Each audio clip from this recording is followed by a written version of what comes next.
Primeira coisa, sejam todos muito bem-vindos. Meu nome é Fernando Aguiar e eu quero, antes de mais nada, alinhar qual que é a expectativa aqui. A ideia dessa maratona não é, primeira coisa, ficar alinhando com você, discutindo com vocês teorias. Não vai ficar discutindo teoria por teoria. A gente vai discutir prática. A gente vai discutir aqui, vou discutir com vocês o que eu estou enxergando no mercado de trabalho, na minha consultoria, nas consultorias que eu atuo, nos projetos que eu participo, de como gerar valor para a cadeia de supply chain hoje. Não é uma boa prática de Ford, de Toyota, não é isso que a gente vai discutir aqui. A gente vai discutir o que está acontecendo no mercado de trabalho de supply hoje. Eu estou falando hoje, maio, junho de 2020. Nós estamos no meio de uma pandemia, a gente tem isolamento, a gente tem quarentena, a gente tem um lockdown em alguns estados, algumas cidades. O que está acontecendo nesse contexto? E o que as empresas estão enxergando que vai acontecer nos próximos meses? Por quê? Putz, a gente ainda não tem visibilidade clara de quando a gente vai ter uma vacina, a gente não tem uma visibilidade clara de quando a gente vai ter uma cura, um remédio que vai curar esse negócio de uma forma clara. O mercado de trabalho, ou o mercado consumidor e a operação como um todo vai ficar diferente, impactada por um período considerável de tempo. A gente não sabe o quanto tempo. Então, o que acontece? As empresas estão se posicionando para essa nova realidade. É isso que eu quero falar com vocês. Com qual intenção?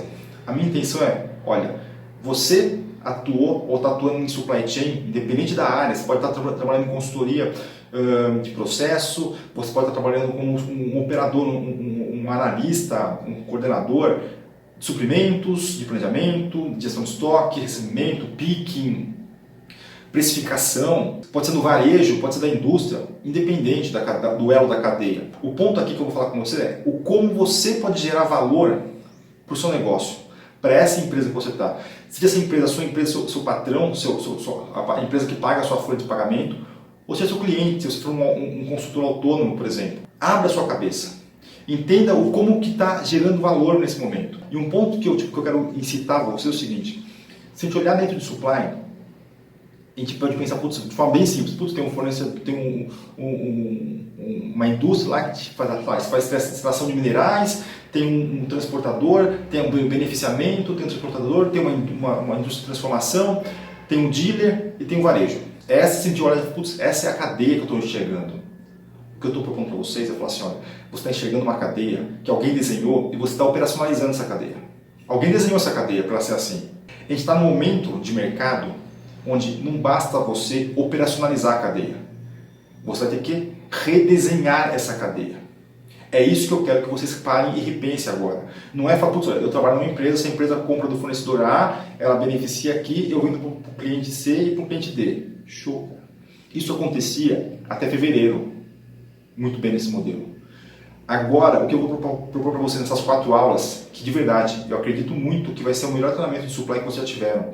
Muito melhor do que muitas aulas que vocês tiveram em faculdade de engenharia, de faculdade de administração, em pós-graduação. Mesmo se for uma pós-graduação de top aí. Eu estou falando aqui de mercado, de quem está no dia a dia de operação e quem está enxergando o que vai acontecer ou o que está acontecendo na realidade. Guarda esse momento aí para prestar atenção comigo. Você já optou, fez uma opção já, por não estar no Netflix, por estar aqui comigo. Então vamos fazer isso aí com integridade e com genuinidade. Esses são os recados principais que eu quero dar para vocês. Ah, e um ponto importante que eu quero dar para vocês. Primeira coisa, olhando o passado, quem definia essas cadeias, como que essa cadeia opera, é um grupo seleto de profissionais de supply chain. Eu vou falar para vocês, eu não tenho essa conta a ponto, mas se fosse chutar, eu vou falar que é 5% dos profissionais de supply chain que fazem essa definição.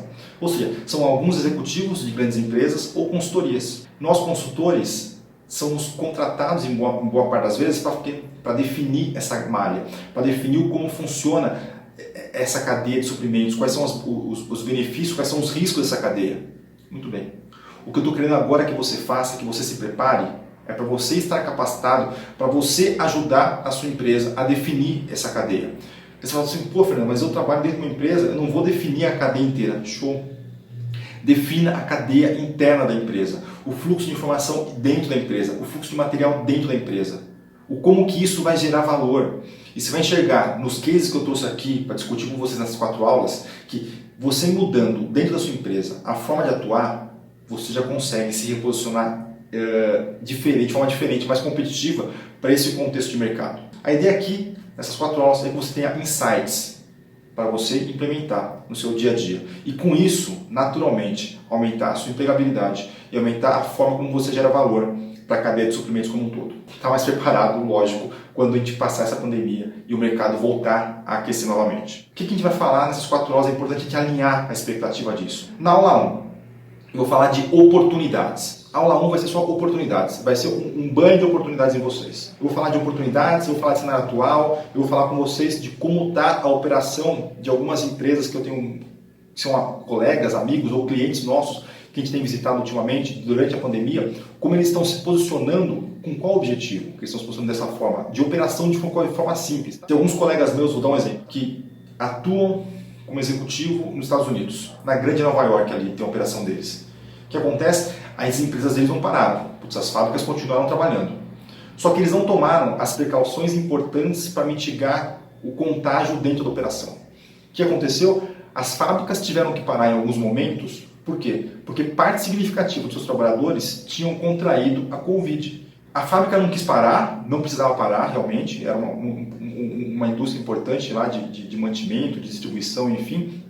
Só que, como os trabalhadores, a massa ali, contraiu a doença, teve que parar a parte da operação. Por quê? Porque não tinha braço. Ele não conseguia contratar uma pessoa de um dia para o outro ali, capacitar essa pessoa para colocar na operação. Então, tem coisas que você, na sua empresa, tem que ajudar a liderança a se capacitar.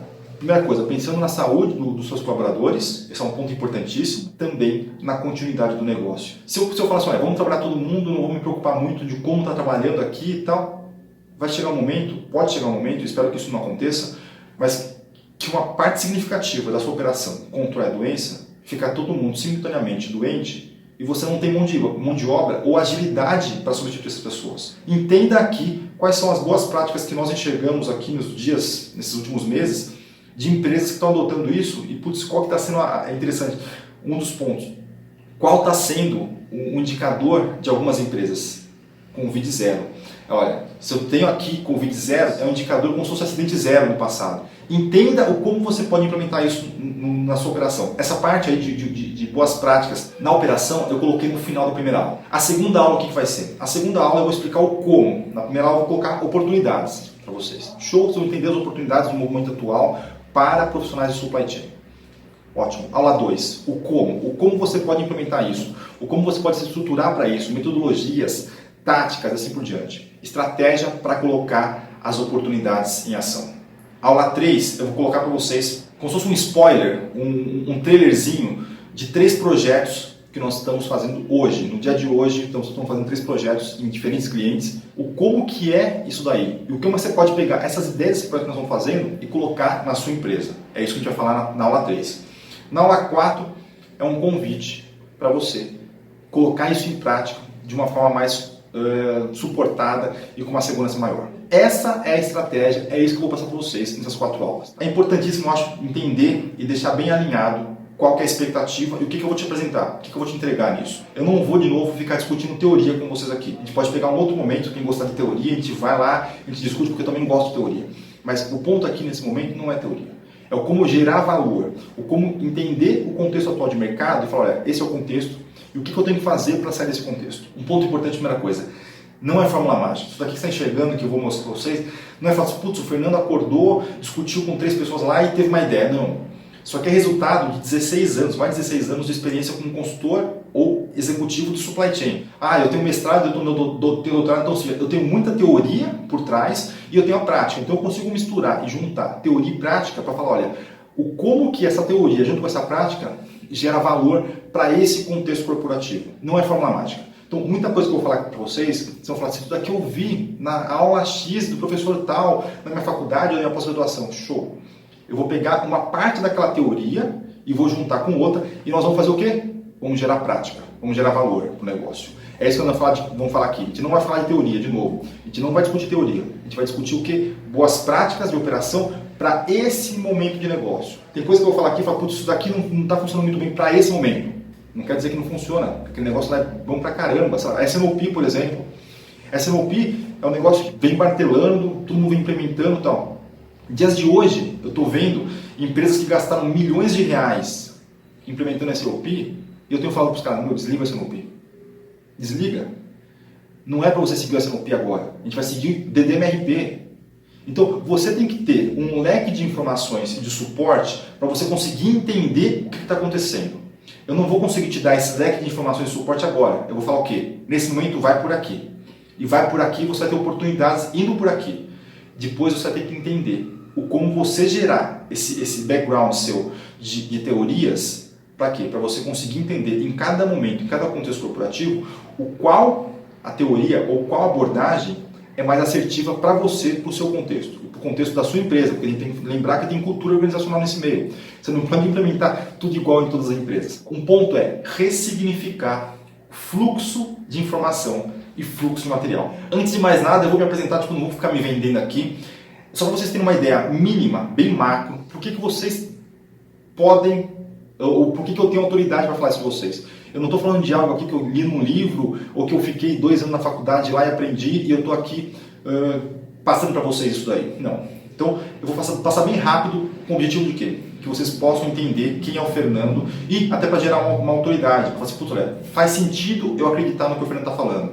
Eu vou deixar abaixo também o link do meu LinkedIn. Vai lá no meu LinkedIn, vê meu currículo, vê quem são as empresas pelas quais eu passei, vê o depoimento dos meus superiores, dos meus pares, dos meus alunos. Você vai conseguir entender um pouquinho quem é o Fernando. Pensando quem é o Fernando, só a parte de currículo, de corporativo. A primeira coisa eu sou técnico e mecânico, terminei meu técnico e mecânico, ingressei em faculdade de engenharia de produção. Durante a faculdade eu atuei como técnico, até para pagar a faculdade, eu fiz faculdade noturna. Eu atuei como técnico, desenvolvimento de produto e em melhoria de processo. Quando eu terminei a faculdade, eu passei num processo numa das maiores consultorias de supply do mundo, mundial, uma consultoria americana. Então, eu tive uma oportunidade ímpar aí de aprendizado. Então, eu fiz vários cursos em St. Charles, que é uma cidade satélite de Chicago, nos Estados Unidos, que era a matriz desses caras, que era a matriz deles lá. Então, tive um banho de conhecimento muito grande de prática, de supply. No decorrer da minha carreira, eu saí depois de um tempo dessa consultoria, porque eu recebi uma proposta de uma outra consultoria um pouco menor, mas que para mim era mais interessante naquele momento. Enfim, eu fiz uma carreira em supply. E desde então eu trabalho com supply em projetos de redefinição de malha, redefinição de processos internos, redefinição de fluxo de informação, redefinição de fluxo de materiais. Essa é a minha vida há mais de 16 anos. Uma parte como consultor e uma parte como executivo de algumas empresas. Muito bem. Nesse decorrer do tempo, eu fiz meu mestrado em engenharia de produção com foco em supply chain. Tirei certificações da EPICS e da ITIL. A ITIL é uma certificação de governança. Ela é focada para a tecnologia, mas se entender os modelos de governança, você pode aplicar para qualquer negócio. Então foi com esse viés que fui tirar a certificação da ITIL. E depois eu fiz meu doutorado em administração com ênfase em inovação. Esse é o meu embasamento. Então, tudo que eu vou falar para vocês aqui tem por trás um conhecimento teórico, porque eu estudei isso daqui na teoria, e muito mais do que a teoria, tem muito conhecimento prático. Como você pode aplicar isso daqui? Isso daqui funciona de tal forma, isso daqui, olha, não vai por aqui. Nesse momento, tem um outro momento que você tem que ir por aqui porque gera valor. Então, você tem que entender e balancear e ter esse conhecimento prático e teórico no seu background para você conseguir entender. A teoria por si só não vai gerar negócio. O conhecimento prático por si só também não vai gerar negócio. Você vai ter que fazer o quê? Essa combinação.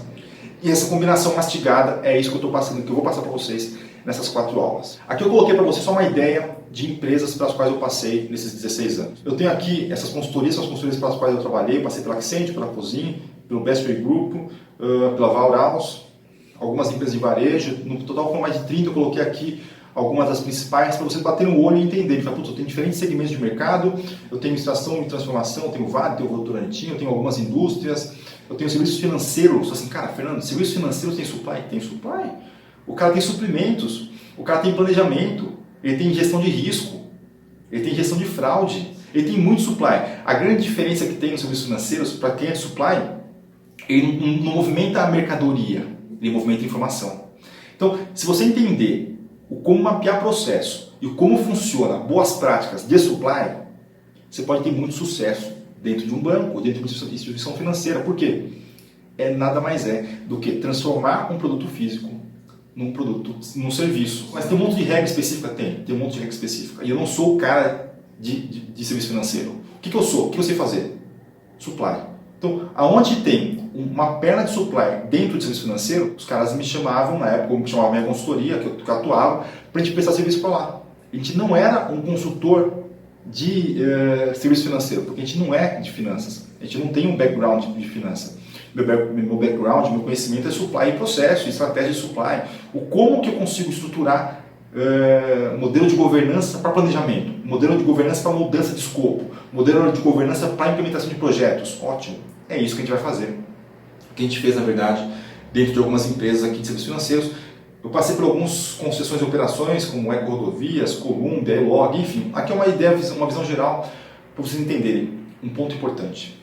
Quando vocês entendem, ou vou fazer uma analogia, no começo da minha carreira eu era técnico de desenvolvimento de produto. Naquela época, que eu estava me especializando em um produto. Então, o produto era retentor para amortecedor, por exemplo, para shock absorber. Então, retentor para amortecedor. Eu manjava muito naquele momento lá, estou falando há quase 20 anos atrás, daquele produto. Muito bem. Quando você fica bom em supply, a sua empregabilidade aumenta. Por quê? Você vai ter que saber do produto.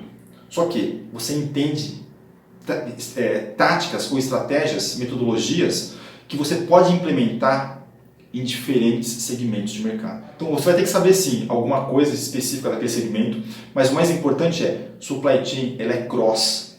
Então você pode aplicar supply chain para uma indústria siderúrgica, para uma indústria química, farmacêutica, de bens de consumo. Por quê? O conhecimento é similar. Tem alguma especificidade de uma para outra, como alocação, um planejamento muda algumas coisas, mas a grande malha ou a grande experiência sua, ela é similar de um elo para outro. Uma vez que você entendeu como funciona isso daqui, você pode passar de uma indústria para outra. Então, eu quis mostrar esse slide para quê? Para você entender como que isso pode aumentar a sua empregabilidade, uma vez que você fica bom em supply chain como um todo. Aqui é um ponto, lembra que eu falei assim, você tem que ficar bom em supply chain como um todo, que eu falei anteriormente? O que esse slide está falando aqui para mim? Quando eu vou para as indústrias, vou fazer projeto, eu tenho que conversar com as pessoas, vou entrevistar, vou pegar a informação e assim por diante. Porque eu sou de fora, sou um terceiro que estou chegando naquela empresa para fazer alguma mudança, só que eu não conheço a empresa. Você tem clareza que as pessoas ficam especialistas em uma atividade dentro da cadeia. Ela fez engenharia, administração ou tecnólogo em gestão da cadeia de suprimentos, enfim, independente do curso que ela tenha feito, com pós-graduação ou não, ela entrou lá e falou assim, olha, eu sou especialista na atividade tal dentro de um processo. E ela faz o que no dia a dia dela? Ela preenche um grupo de telas do SAP ou do MicroSiga, independente do qual seja o RP, ela gera um grupo de relatórios e parou por ali. Ela não tem visibilidade total da onde vem a informação, o que ela pode fazer para melhorar a informação, o fluxo de informação que chega para onde vai aquela informação, ela faz o quê? Ela fica limitada ali. Então eu brinco que tem muitos profissionais de supply que eles são míopes. Eles não têm clareza de como gera valor na cadeia. Ele não tem clareza de como gera valor na empresa dele. Não estou falando na cadeia como um todo, estou falando na sua empresa. A empresa que você está inserido, como é que gera valor aí nessa empresa? Esse slide aqui, ele é um blueprint, é uma visão macro de como gera valor uma empresa. Isso aqui é uma informação real de um grupo varejista de grande porte. Eles estão faturando hoje 4, 5 bilhões de reais na Operação Brasil, tá? É uma empresa multinacional. Esse aqui é um dado real. Então, eu falo, quando eu enxergo isso aqui, ó, tem alguns processos que são core aqui. E quando eu falo que tem processos que são core, se eu pintei de amarelo aqui, tudo que está diretamente relacionado com supply. Em alguns casos, supply com marketing, supply com outras áreas, supply com comercial, show. Mas supply está atuando ali. Supply atua no planejamento, no sortimento, na precificação, em compras, em recebimento e distribuição, em gestão de estoque, em apuração de resultados. Cara, supply atua em boa parte de processos core dentro de uma operação. E aí você fala assim, putz, como é que está a minha empregabilidade? Você é o cara que está fazendo uma atividade dentro de precificação e você para de olhar a cadeia como um todo. Então, naturalmente, a sua empregabilidade vai cair. A sua empregabilidade vai ficar elevada quando você tem conhecimento da cadeia como um todo. Você entende como pode gerar valor isso daqui tudo. E um ponto importante, quando você gera propostas de projeto que vão além daquela atividade. Aquela atividade, pensa, pessoal, eu estou com uma proposta, meu gerente não está me dando ouvido, por exemplo, tá? Hipoteticamente, isso eu uso direto. Meu gerente não está me dando ouvido, mas eu estou com uma ideia aqui de mudar a tela tal do SAP para ganhar tantas horas de trabalho no mês. Quanto vai custar isso? Quanto que é o payback desse negócio? Primeira coisa, tem que fazer conta. Mas essa ideia sua vai impactar o negócio? Vai mudar alguma coisa na operação? Vai gerar ganho? Realmente não. Entendeu? Então, quando você começa a olhar a cadeia e olhar processos e não atividades por si só, é isso que eu te ensinar nessa maratona, olhar processo. Falar assim, ó, eu estou olhando esse processo, eu estou enxergando esse blueprint, ótimo. Eu quero ficar que fique mais rápido, ótimo. Eu tenho que voltar, eu estou de precificação, hipoteticamente. Eu tenho que voltar no planejamento, conversar com esses caras, para eles mudarem a operação lá e entender que tem que mudar em sortimento, em precificação, elo por elo da cadeia. Para quê? Para esse negócio ficar mais rápido. Então, é importantíssimo que vocês entendam e tenham visão do blueprint. Da sua empresa. Ah, meu Fernando, mas a minha empresa tem 70 funcionários. Show de bola! Monta o blueprint dela. Você consegue montar esse blueprint, uma tela similar a essa daqui, onde você coloca na parte superior quais são os processos de gestão, o que é o core dessa empresa e o que é o suporte. Entenda o como gera valor nesse contexto. Ok? Então isso daqui é importantíssimo para vocês. E boa parte dos profissionais de supply, eles são míopes nisso daqui. Eles não têm essa visibilidade de como gera valor nesse contexto aqui. Vamos entrar na aula em si, gerando insights para vocês. Então, aula 1, eu vou falar aqui, que eu falei anteriormente, oportunidades de geração de valor e operação com Covid-19. Então, primeira coisa, geração de valor. Vamos começar o seguinte. A gente tem alguns objetivos aqui, das empresas. O objetivo aqui é da empresa. Qual que é o contexto que está sendo atual? Elevar as incertezas. Primeira coisa, a empresa não tem clareza de qual que é a demanda dela no próximo mês. Mesmo que a demanda dela esteja sendo superior ao passado ou inferior ao passado. Eu tenho visto alguns clientes nossos, enfim, parceiros, amigos, executivos, que trabalham em segmentos de varejo alimentar. Aumentou 40% a demanda de muitos varejistas. Por quê? As pessoas pararam de ir no restaurante, de fazer compra, de comer fora e estão começando a comprar para comer na sua casa. Ótimo, aumentou bastante, em geral, muitos varejistas, a demanda, o fluxo deles. Como que você faz isso daqui? O S&OP vai te cuspir isso daqui, vai te dar um output de informação correta? Não. O meu direcionamento, a princípio, é assim, esquece o S&OP. Por quê? O S&OP é maravilhoso. Aqueles algoritmos de previsão de demanda, seja com média móvel ponderada, exponencial, com amortização, sem amortização, com tendência, sem tendência, com sazonalidade ou sem, esquece. Por quê? Isso daí, o que eu estou falando quando eu faço um algoritmo olhando para o passado? Estatística. E eu posso falar com propriedade disso daí, porque eu puxei muito uma disciplina de estatística no meu doutorado. Então, quando você fala disso daí, você está falando o seguinte, o passado o seu histórico, está te ajudando a prever o seu futuro. Só que a gente está no momento, para boa parte do segmento de mercado, que o seu passado não te ajuda a prever o futuro. A gente teve uma ruptura grande. Então, esquece, tudo que você olha no seu passado para prever futuro, não vai te ajudar. Então, a gente foi contratando uma empresa, ela fala, eu quero melhorar o algoritmo do meu S&OP. Eu falo, cara, esquece, desliga o S&OP. Daqui a um tempo você pode voltar a ligar e ver como é que você vai fazer, mas no momento, não tem como usar o S&OP.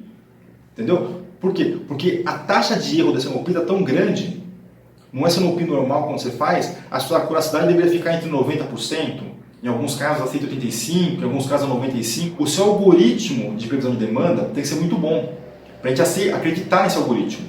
Muito bem. Quanto está hoje? Eu estava olhando lá, está em 60% e 50%. Eu vou fazer um planejamento para acertar metade dele. Tem que planejar, sim, não estou falando que não tem que planejar, mas é de outra forma, é com uma outra abordagem. Eu vou falar com vocês aqui. Então, o histórico não é base mais no momento atual para prever o futuro. As empresas têm uma preocupação grande em perder mercado. Então, eu faço, eu estou com uma dificuldade aqui grande, mas como que o meu concorrente está se posicionando? Como é que está acontecendo o mercado como um todo? E eu tenho que acompanhar esse mercado. Eu não posso ficar parado aqui sabendo que o meu concorrente está operando com omnichannel, sabendo que o meu concorrente está fazendo estratégias lá para reduzir custo e eu continuo com o meu elefante branco aqui parado. Entenda que a sua empresa tem que ser mais ágil nesse momento. Então, o objetivo da empresa tem que ser manutenção da operação, tem que manter operando. Ela não pode parar porque senão ela vai quebrar.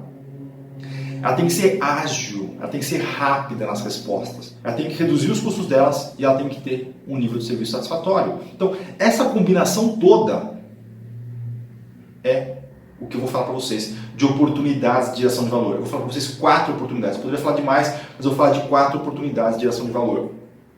Então, primeiro pilar, redução de lead time. Tem que ser mais rápido essa operação, essa redução de lead time. Suprimentos.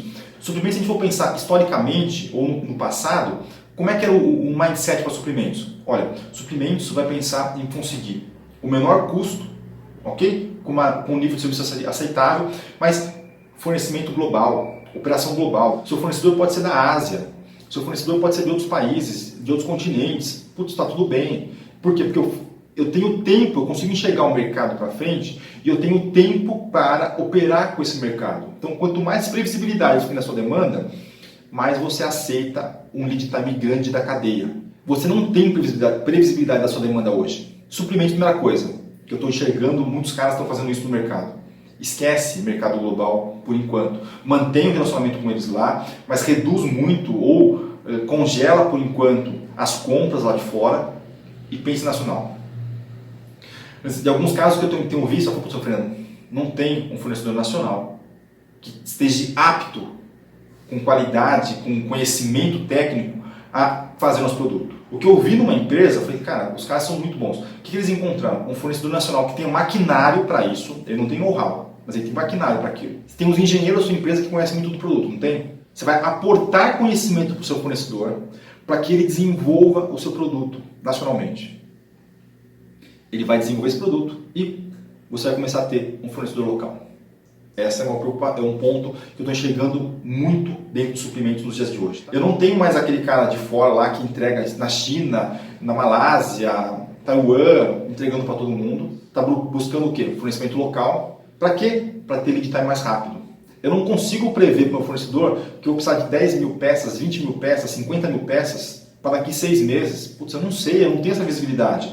Para daqui 4 meses, não. Eu tenho visibilidade de que eu vou precisar para a semana que vem. E olhe lá. Então, essa agilidade da cadeia, a primeiro ponto, está diretamente relacionada com os suprimentos. Então, o suprimento vai ter que se reinventar. Mudou as premissas dele. Ele não tem mais que buscar a melhor cotação no mundo. Ele tem que buscar um nível de serviço ágil, com uma qualidade boa, com um preço competitivo, local. E quanto mais próximo for, melhor. Esse é um desafio dos suprimentos. Então, um outro ponto que eu tenho visto acontecer com suprimentos é o seguinte. Você quer manter a sua operação contínua e acredita que daqui a um período vai voltar ao normal. Esse período pode demorar 6 meses, 2 meses, 1 ano, enfim, daqui a um tempo a gente volta à nossa vida real, à nossa vida habitual. Muito bem. O meu fornecedor, ele vai aguentar esse período todo?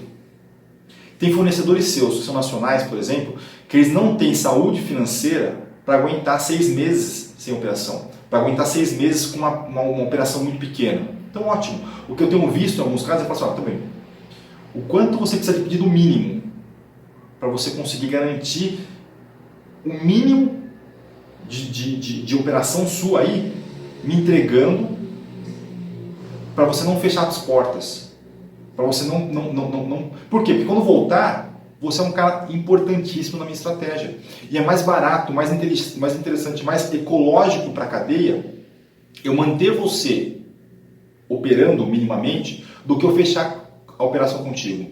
Então o que eu vi em alguns caras de grande porte, falou assim, olha, está negociando com fornecedores pequenos que tem na cadeia dele e falou assim, olha, o pedido mínimo que eu vou colocar para você por mês, e ele vai lá fazendo estoque, ele não está muitas vezes processando aquilo lá porque não tem demanda para isso, mas ele está o quê? Ele está mantendo a cadeia saudável. Por quê? Porque na visão dele, ele falou assim, daqui 6 meses, no máximo, a operação volta. E quando voltar, esse fornecedor específico, ele é crucial para mim. Então, um papel de suprimentos aqui é entender como está a saúde financeira dos seus fornecedores. Então, fala, putz, meu fornecedor está bem ou não? Putz, meu fornecedor está quebrando. É importante para mim esse cara? É. Ótimo. O que eu vou fazer para mantê-lo saudável? Para mantê-lo vivo? Você vai ter que sentar com ele. Pode ser com videoconferência, mas você vai ter que entender com esse cara se ele é um parceiro seu.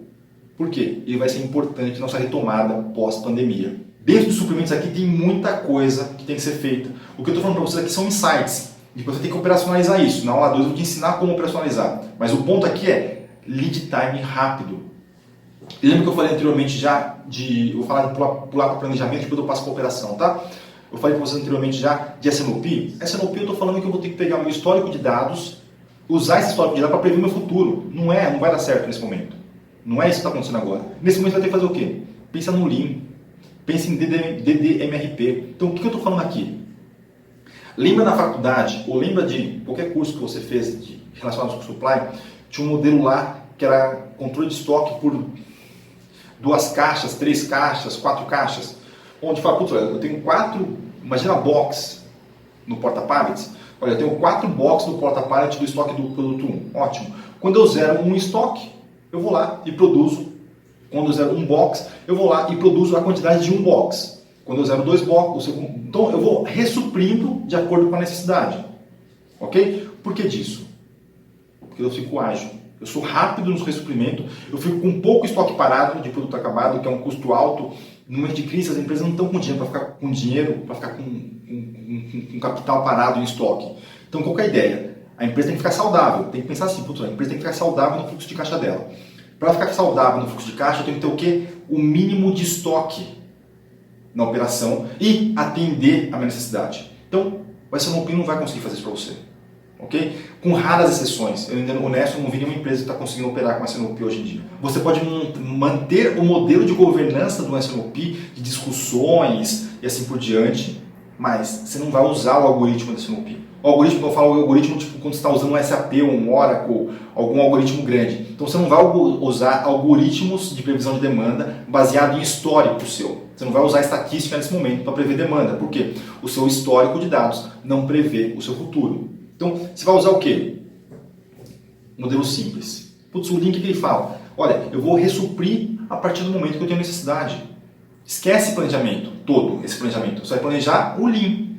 Então, a sua operação vai ter que mudar. Então, a sua operação, em muitos casos que eu estou vendo aqui agora, em algumas empresas, está implementando um postponement. O que é um postponement? É uma postergação. Qual que é a ideia? Vamos pensar num modelo simples, imagina um computador. Você vai lá e quer comprar um computador da Dell. Ótimo. A Dell não tem computador a pronta entrega nas lojas. Nunca teve uma estratégia delas historicamente. Então você teria que entrar no site da Dell, hipoteticamente, e montar o seu notebook. Eu quero essa placa de vídeo, eu quero com esse processador, eu quero dessa cor, de capa, o teclado desse modelo. Tudo você vai lá e quase um Lego, você vai montar o seu negócio. Colocou o pedido, você vai para uma linha de montagem da Dell, hipoteticamente, e eles vão lá, vão pegar aquelas peças e vão montar aquilo lá. Então o que acontece? Pensa comigo. Eles fazem estoque de semi-acabado, e aquele semi-acabado da Dell, que é o processador, a placa de vídeo, todos os outros componentes do computador, podem ser utilizados para N itens. Logo, fica muito mais barato você fazer estoque de semi-acabado ali no meio do que de produto acabado. Então, quando você começa a pensar dessa forma, você fala assim, entendi, então eu não vou fazer estoque. Imagina que você tenha 500 itens de SKUs de produto final na sua fábrica. Você não vai fazer estoque de 500 itens. Você vai fazer estoque de semi-acabado. E o estoque de semi-acabado pode ser utilizado para os 500, ou para uma parte lá desses 500. E, naturalmente, o seu custo imobilizado de capital em estoque fica muito menor. Um projeto que eu fiz já no ano passado, que a gente implementou isso daqui numa empresa. Era uma empresa de bootcare, era uma fabricante de pente, de escova de cabelo, por exemplo. O que eles tinham? Eles tinham 1.200 itens, SKUs diferentes. 1.200? Eu não sou o público-alvo deles, mas você não consegue entender a diferença. Mas, putz, ok, tem nicho para cada um. Eles estão vendendo bastante com esse modelo. Ótimo, legal. Qual que é o grande ponto? Cada um deles tem injeção plástica no começo da cadeia, certo? Muito bem. Só que cada um deles tem um molde. E aí você começa a olhar e fala assim, cara, a diferença de um para o outro é tão sutil no design do molde, que você fala assim, cara, o consumidor final não vai perceber esse troço. E aí tem diferença de cor, diferença de tonalidade, de pintura, enfim, tem tipos de cerdas.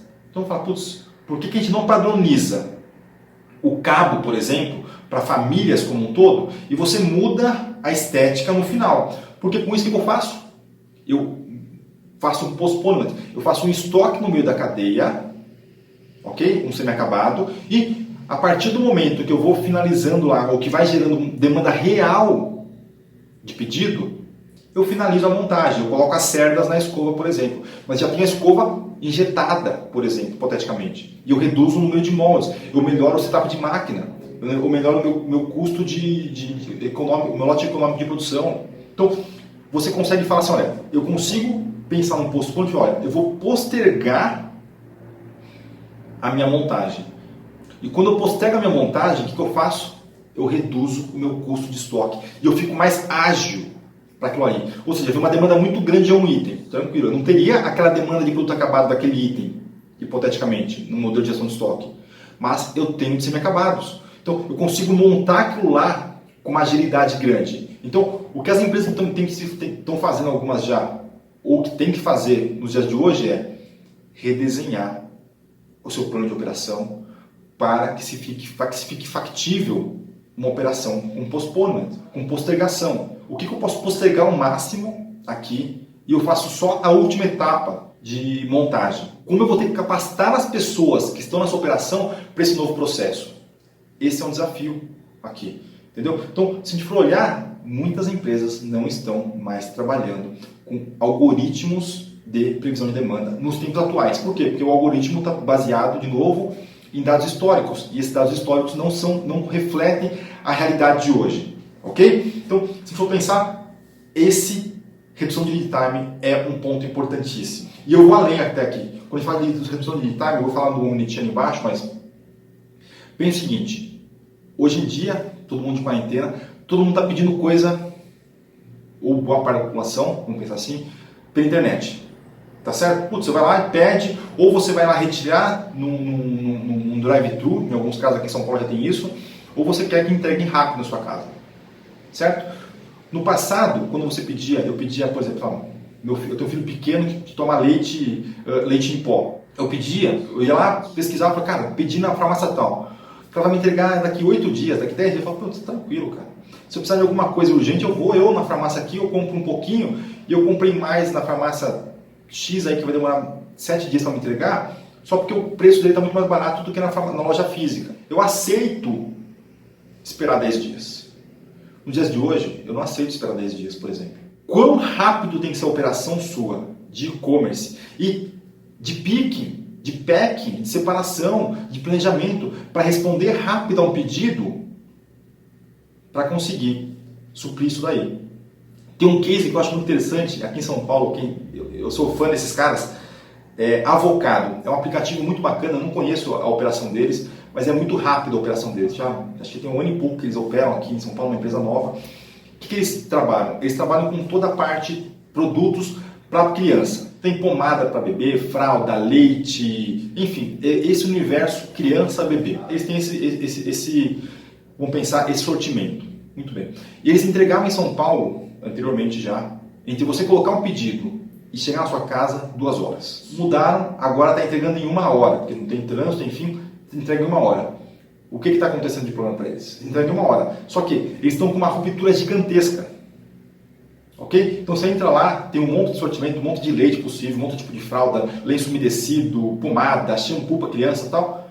Só que, ontem mesmo eu fui comprar, eu bati e falei, quase 50% do sortimento deles estava sem estoque, eles não tinham aquele estoque, aparecia lá, indisponível. Então o que acontece?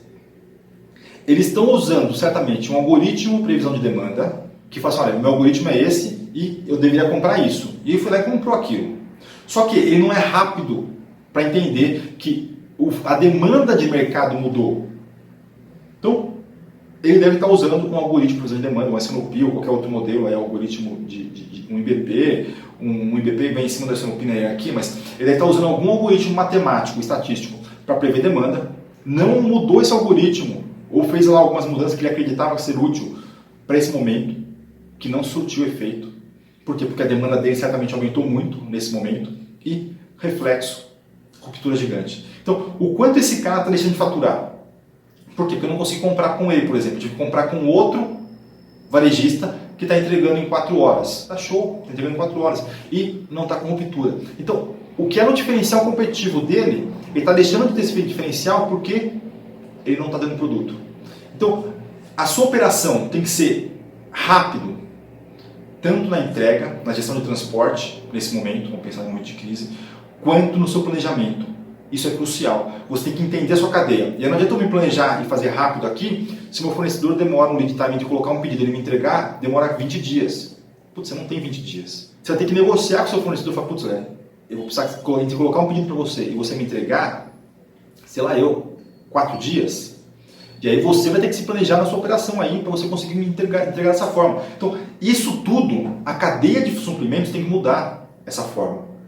Esse é um desafio muito grande e todo desafio tem uma oportunidade. Aqui está uma oportunidade para vocês que são, para todos nós, na verdade, que somos profissionais de supply. O como conseguir implementar isso. Uma outra oportunidade que eu enxergo, enfim, a gente está fazendo um projeto disso atualmente também. Redução de perdas. Começou a reduzir, muitas empresas não estão em sortimentos ou em categorias que têm alta demanda nesse momento, estão reduzindo e vai ter que reduzir custo dessas empresas, para elas conseguirem manter essa operação saudável. E aonde que elas vão bater a primeira coisa? Elas vão querer reduzir headcount, vão querer reduzir pessoas. Algumas empresas que a gente foi lá e falou assim, antes de você reduzir pessoas, vamos analisar o seu fluxo de materiais, vamos analisar o que você está perdendo de dinheiro por ineficiência da sua operação. E aí você tem que ter alguns números para verificar se aquilo lá é factível. Vou colocar alguns números para vocês. Redução de perda. A sua empresa historicamente faz inventário? Você vai falar, putz, faz inventário. Ou se não fizer, faz um agora para você ter uma ideia. O custo de perda desse inventário é um percentual de perda que a gente fala. A mercadoria perdeu. Putz, por que ela perdeu? Ou porque o fornecedor entregou uma quantidade, você no recebimento você não contou, ou enfim, teve uma perda lá, você pagou para ele 100 unidades, hipoteticamente a gente entregou 95, e você não pegou essa quantidade lá no recebimento, você teve uma perda de 5, você pode ter tido furto interno de cliente, se você é um varejista, você pode ter tido furto do seu cliente, ou furto interno do fornecedor, do seu funcionário lá, ou do seu cliente, ou enfim, pode ter acontecido N coisas, carrinho do porta-pallet ou a paleteira, bateu num pallet lá, perdeu mercadoria, caiu, danificou, perdeu por validade, deterioração, pode ter tido N motivos que você perdeu aquela mercadoria naquele período. Ótimo. O quanto que isso representa, percentualmente? Você vai fazer o custo de mercadoria vendida, custo, não preço de venda, num período, e vai dividir pelo o quanto você perdeu, na verdade, denominador, e na parte inferior da divisão você vai colocar o quanto você vendeu nesse período. E vai tirar um percentual da sua perda. A perda, ela tem que ser, você vai pegar, vou te falar benchmarks. Aí vai variar muito de segmento de mercado e de maturidade de empresa. Empresas que têm uma maturidade muito boa, chega em 0,5%. Empresas que não estão tão bom, estão falando de 0,9%, 1%. Se sua perda está superior a isso, é uma oportunidade gigantesca para aqui. Entendeu? E quando você for olhar empresas de bens de consumo em geral, que não são multinacionais, que estão com maturidade, que estão olhando isso daqui, aqui tem ganho. Eu vejo o caso aí em 2019, eu vi um negócio, a empresa estava com 7% de perda. É muita perda. E aí eu tenho perda por produtividade, eu tenho perda por produtividade que eu faço erro no setup de máquina e você perde lá a matéria-prima.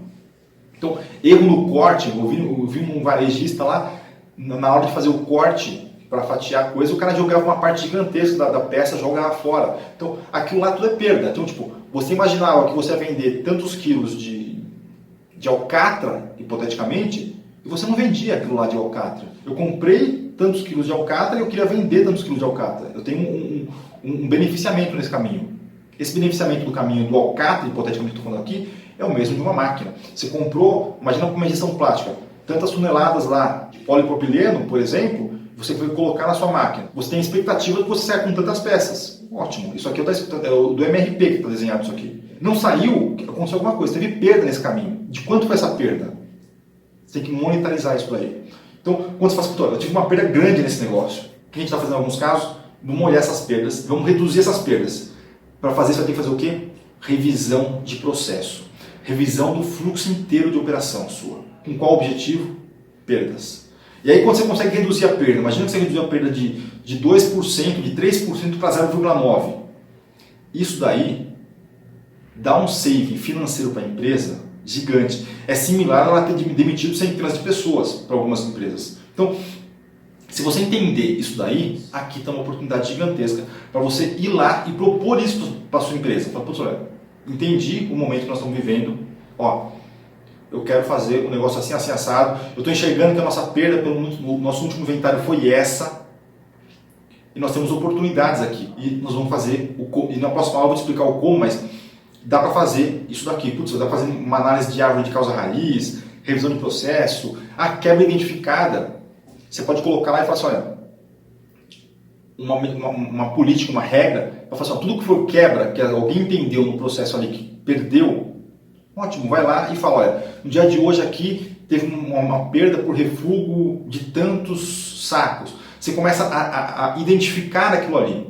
E por que você vai identificar isso daí é importante para você? Para você gerar uma interação mais assertiva. Entendeu? Por quê? Porque no primeiro momento você não sabe qual é a causa raiz da sua perda. Você sabe, olha, eu tive uma perda de 4%, por exemplo. Aonde eu vou atacar? Então, tem locais claros no recebimento, na operação, no setup, no picking, que são cruciais, onde mais dão erros. Mas você não sabe o específico da sua operação. Você vai ter que pegar, fazer uma árvore de causa-raiz ou pegar e fazer um programa de quebra identificado. Para você monitorar e falar assim, olha, aqui eu tive tanto de quebra e eu vou atuar em cima dessa quebra específica. Uma outra coisa aqui que está acontecendo muito no mercado hoje em dia é o Omnichannel. O que é o Omnichannel? Nada mais é do que a integração entre o físico e o online. Então, no passado, antes de pandemia, estou falando, sei lá, até fevereiro desse ano ou anteriormente, o que as empresas estavam fazendo? Elas fazendo a ideia do Omnichannel. Você era uma loja, varejo alimentar, varejo texto, qualquer tipo de varejo. Você gostou de um produto, mas não tinha o seu número, não tinha a cor que você queria, não tinha alguma coisa. Muito bem, a pessoa fala assim, olha, eu tenho aqui, abri um tablet para você, você conseguiria comprar itens complementares que não estavam ali naquele showroom, daquela loja, pelo site, e ela te entregava na sua casa, ou te entregava na loja em poucas horas, alguma coisa do tipo. O ponto é, eu conseguia melhorar o nível de serviço da operação de loja com o varejo. E, simultaneamente, eu conseguia comprar no varejo, no online, por exemplo, e falar assim, putz, do meu lado aqui da minha casa, por exemplo, tem um shopping, ou tem um varejo. Se comprar no site dos caras e ir lá na loja comprar e pegar, por quê? Porque esse produto que eu estou comprando não tem na loja, mas tem no site. Eu consigo comprar no site e pegar na loja? Putz, consigo. Então, o Omnichannel era isso, a integração entre o físico e o virtual da mesma empresa. Muito bem. Como isso está se reinventando hoje em dia? Se eu for olhar e conversar, eu conversei bastante com alguns executivos que trabalham, enfim, que trabalham com nossos clientes no passado e tal, que atuam em redes farmacêuticas. E aí tem alguns que são redes de médio porte e alguns de redes de grande porte, tá? Então, o que a gente conversou com eles, o que a gente enxergou? Quando a gente estava conversando com varejo texto, varejo farmacêutico, o fluxo natural da pessoa entrar pela loja e comprar e sair despencou. Só que a minha compra online, que a pessoa compra pela internet e vai retirar na loja, aumentou muito. Então, no final, está crescendo, o segmento está crescendo bastante. Para esse cara, eu fui lá e conversei com um colega meu que atua no varejo farmacêutico de médio porte, falando de 100 farmácias, não é tão pequeno, uma empresa média já, e não tem nada de e-commerce, não tem nada de omnichannel. Despencou a operação dele. Por quê? Ele vive única e exclusivamente em função do fluxo de pessoas que passam na porta e compram. Ele não tem um Rappi lá que vai lá e faz. Por quê? Porque para ter um Rappi você tem que ter um e-commerce atuando. Então, isso tudo são estratégias que você tem que ter. Entendi. No dia de hoje e pelos próximos meses, isso vai ser importantíssimo para uma operação. Eu estou falando do varejo farmacêutico, mas expande isso para outros segmentos de mercado, para outros tipos de varejo. Então, eu tenho que ter alguma coisa onde a pessoa possa comprar em algum lugar e tirar. Varejo têxtil, eu estava conversando com outro rapaz que é do varejo têxtil, ele falou que está um grupo de pessoas que estão discutindo para transformar os shoppings, hoje em dia, em centros de distribuição. E alguns já estão funcionando assim. O que é o caro? O que fica caro numa operação logística de entrega? É a última milha, é a última perna. Entendeu? É muito mais barato, de repente, eu levar um caminhão de São Paulo com cubagem fechada de São Paulo até Ribeirão do que fazer um monte de entrega casa a casa desse caminhão em Ribeirão. Por quê? Porque, putz, eu não consigo maximizar, o caminhão vai ficar andando lá. Não, vou ter que ratear isso daqui e colocar em, sei lá, dezenas de motoboy para entregar na casa. É mais caro fazer a última perna do que fazer viagens mais longas com cubagem adequada. Isso é importante ter em mente. A última perna é a grande dificuldade do e-commerce. Então, o que alguns caras estão fazendo que tem grupo de loja? Eles estão pegando as lojas de rua deles e falam assim, olha, eu não posso operar com a loja aberta. Muito bem. Só que eu tenho funcionários lá e eu tenho um pedido pela internet. Então o que eu vou fazer? Eu vou transformar essa minha loja de rua num operador logístico. A pessoa vai continuar comprando comigo pela internet. Se for daquela região, eu vou mandar lá para a pessoa separar naquela loja, o estoque da loja e me entregar. E entregar lá, chama um motoboy lá e entrega naquele endereço.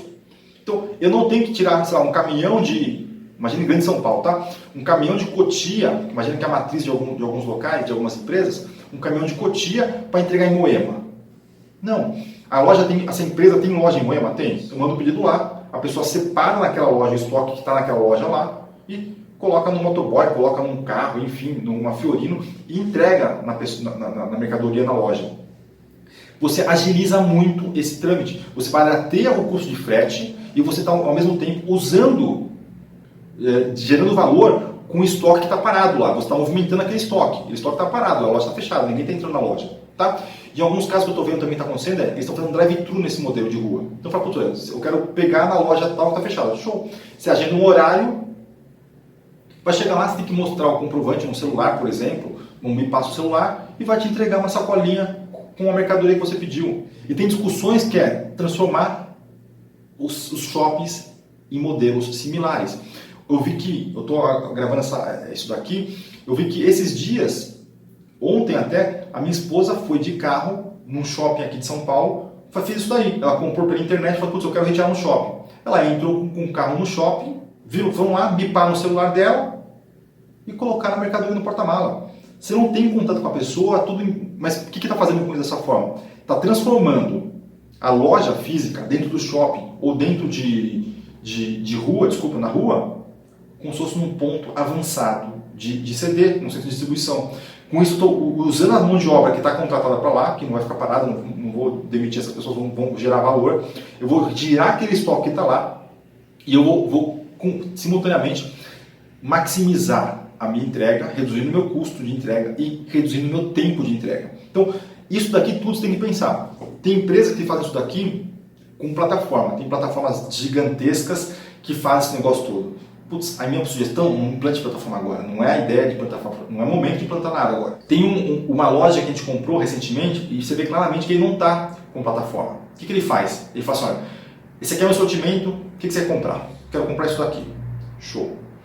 Daí ele fala, olha, o pessoal vai separar, fazer o picking, separação. Posteriormente da separação, alguém vai te contatar para te falar se está faltando algum item e se você quer substituir aquele item. Depois, alguém me ligou literalmente, alguém me ligou e falou, Fernando, tudo bem, olha, você pediu esse item, esses 3 itens que pediu na sua compra, não tenho. Olha, eu posso substituir por esse ou por esse? Alguns eu falei que sim, outros que não. Putz, show. Ele falou, legal. Nesse momento, ele fechou meu carrinho e ele debita no meu cartão de crédito. Anteriormente, ele faz uma operação só de reserva do cartão. Então, o cartão de crédito, com os operadores, consegue reservar a sua compra e depois debitar. Então, você faz dois passos separados. Para fazer isso, você não precisa de uma plataforma de e-commerce, de omnichannel. Você precisa de alguém que saiba mexer em Axis para fazer ali um PROC-V e ter desenhado um fluxo de informação com Excel, por exemplo, ou com e-mail. Então, o mais importante agora é você falar, entendi como eu quero operar, como eu vou gerar valor para o negócio e como eu vou capturar essa demanda que está reprimida. Colaboração. Então, colaboração aqui, a gente pode falar aqui, a gente poderia falar, na verdade, CPFR, VMI, EDI, várias plataformas tecnológicas de trocar informação em tempo real entre vários elos da cadeia. Isso daqui é muito importante na vida normal, porque ele mitiga o efeito chicote, que é a grande oscilação que tem de demanda quanto mais você vai entrando downstream da sua cadeia de suprimentos. Pequenas oscilações no começo, tem grandes oscilações no final. Se você ainda não tem um CPFR, um VMI, normalmente implementar isso daí agora, porque é caro para implementar um negócio desse. Então, qual que é a ideia? Pense em ter colaboração de uma forma mais humana por processos e políticas. Esquece tecnologia no momento. Esquece essa plataforma, não tecnologia vai precisar, mas esquece essa plataforma. Então, o que eu estou falando assim? Olha, vai precisar ter um negócio? Vai. O que a gente vai ter que fazer? Olha, você vai ter que fazer o seguinte, você vai ter que fazer, eu vi em alguns casos de empresa de médio porte, vai ter um call 2 vezes por semana entre o planejador da empresa A e o planejador do fornecedor. Monta uma plataforma no Zoom ok? Acho que todo mundo conhece o Zoom, ou o Teams, ou usa qual que vocês quiserem, pode ser o WhatsApp até, tá? Onde vai falar, olha, está acontecendo isso, isso e isso, a nossa previsão é para isso. E vai fazer call. Isso é colaboração, eu estou colaborando na cadeia. Eu estou passando para um elo da cadeia posterior as informações reais que eu estou vendendo, que eu estou consumindo informação dele, ou o que eu vou precisar dele, para ele se planejar. Por quê? Porque ele não vai fazer estoque pra caramba.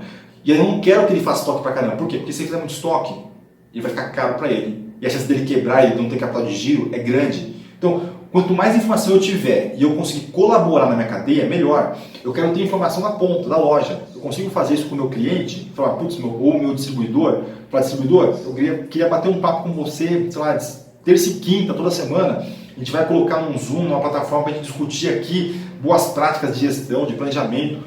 Isso é a colaboração que você pode fazer hoje. E isso daqui é importante para o quê? Para você reduzir time. No final disso aqui tudo, você quer o quê? Você quer agilidade na sua cadeia, você quer redução de lead time, certo? Para redução de lead time, tem tudo isso aqui está envolvido. Eu tenho que ter uma saúde financeira melhor, eu tenho que ter um omnichannel, eu tenho que ter redução de custos, sortimento, suprimentos, operação, planejamento, colaboração. Isso tudo está muito amarrado com uma coisa só, ok? Então, aqui nesse slide, eu consolidei para vocês as boas práticas, ou os insights que eu quero que vocês tenham. Aqui são as oportunidades do dia de hoje. O que a gente vai entrar agora? Boas práticas de operação, de armazém, de plantas, com o Covid-19. Vou colocar aqui alguns slides para vocês enxergarem. A primeira coisa, uso de álcool em gel em todo lugar, exposto. Isso aqui acho que é muito trivial, está bem batido. Isso aqui eu achei muito legal na Drogaria São Paulo, eu vi no CD deles. O que eles colocaram? O álcool em gel você não coloca mais a mão lá para apertar. É uma plataforma onde você pisa num pedal, você põe a mão e o álcool em gel cai na sua mão. Mudou, você reduz ainda mais o contato físico das mãos com algum utensílio comum. Em alguns locais eu vi, isso na verdade alguns, só em uma empresa, tem reconhecimento facial para bater ponto. Então você não tem que mais colocar o dedo nessa empresa para bater o ponto, é reconhecimento facial. Em outras empresas o que é mais comum é continuar batendo ponto com o dedo e do lado tem um local de álcool em gel para você ir lá e se higienizar na sequência que você bateu o ponto. Isso aqui eu vi numa empresa só também, uma sanitização, é similar àquilo que a gente vê na televisão, na Itália, em ambientes comuns. Tem alguns municípios do Brasil que já estão colocando isso aqui também. Tem várias empresas, se colocar no Google lá, você vai encontrar várias empresas que já estão fazendo isso, tá? Várias não, mas algumas sim. Algumas estão devidamente registradas na Anvisa e assim por diante, então putz, os caras vão lá, é um fornecedor, você vai ter que contratar, ele vai lá, periodicamente vai ter que entender coisa, eu não sei qual é a periodicidade correta, vai ter que entender, e ele vai lá e ele higieniza a sua operação como um todo. Todo mundo usando máscara na operação, tirando temperatura todo mundo na entrada e na saída do dia a dia da operação. Para quem tem caminhão, trabalha com rota, caminhão próprio ou terceirizado, tem uma política que fala, olha, vai ter que higienizar esse caminhão, aquela saída da doca, por exemplo, com álcool em gel no painel, no banco, em todos os locais ali onde a pessoa tem contato com as mãos. Tem uma equipe lá, por exemplo, que está focada em fazer esse trabalho. Todo tipo de aparelho celular ou de coletor de radiofrequência, por exemplo, em alguns CDs, que mais de uma pessoa usa, vai ter que ser higienizado. Isso tem que colocar uma placa, um filme plástico e higienizar com álcool corriqueiramente durante o dia. As pessoas, uma operação que eu vi interessante também, eles entregavam para os seus funcionários máscara e luva na entrada e na saída. Então, ou seja, a pessoa está indo embora, ela vai ter que pegar um transporte público, por exemplo. Ótimo, eu quero que ela fique saudável, eu quero que ela vá com luva e com máscara no transporte público, com luva e com máscara para ela chegar amanhã do trabalho. Para quê? Para ela não contrair isso aí no transporte dela. Porque uma vez que ela contraiu lá, ela pode infectar outras pessoas aqui na minha operação. Ela pode, se ela ficar doente, é uma crise, é um problema grande de saúde para a pessoa, ela pode desfalcar a minha operação. Retirada de rolete das catracas, isso aqui, pelos que eu vi, foi unanimidade em todas as empresas que eu passei até agora, nesse momento. Todo mundo tirou o rolete, porque o rolete, queira ou não, você está com contato grande ali e muitas vezes não é necessário. Tira o rolete de todos os lugares. Espaço físico comum, você dá um distanciamento, você marca onde as pessoas podem sentar para não ficar uma próxima da outra. Tem lei do silêncio, as pessoas não devem ficar conversando ou aglomerando. Interdição de áreas comuns. Refeitório, não deixar uma pessoa sentada na frente da outra, deixar sempre em X as pessoas sentadas, porque no refeitório ela tira a máscara, ela pode se contaminar no refeitório. Serviço diferenciado no refeitório ainda, tipo, no botão ali de pegar o refrigerante, pegar água, tira aquele botão, põe o pedal no chão. Talher não fica mais naqueles bocais onde todo mundo pega junto, coloca em saco plástico os talheres, cada um pega o seu saco plástico. Ninguém pega mais aqueles pegadores de comida para servir. Tem pessoas ali que vão servindo você para não ter todo mundo pegando no mesmo pegador. Aqui eu quis mostrar para vocês hoje, na aula de hoje, é isso que eu vou passar. A gente está terminando a aula de hoje. Espero que vocês tenham gostado do material, que tenha servido de insight e direcionamento para oportunidades que vocês vão ter nessa nova realidade de supply chain, nesse novo momento de carreira de vocês e de momento de mercado como um todo. Qualquer dúvida que vocês tenham, comentário, se gostaram, se não gostaram, dúvidas se vocês gostaram que seja abordado, coloca tanto aqui embaixo, na parte inferior do nosso slide, e coloca no canal Telegram. No canal Telegram é mais fácil para eu responder, ou para a nossa equipe responder, porque elas conseguem gravar com áudio ou com vídeo. Aqui embaixo na plataforma é interessante colocar um comentário ali, mas eu não consigo responder com vídeo. Quem ainda não está no canal do Telegram, tem um link aqui embaixo, entra no canal do Telegram, lá é mais fácil para me comunicar com vocês. A próxima aula nossa está disponível na quarta-feira. Atentem aí, se programem para isso e espero que vocês tenham gostado. Espero que a gente consiga passar desse momento o mais rápido possível e que, certamente, quem estiver preparado para esse momento vai conseguir sair na frente quando esse mercado como um todo tiver saneado as suas pendências, ok? Até quarta-feira.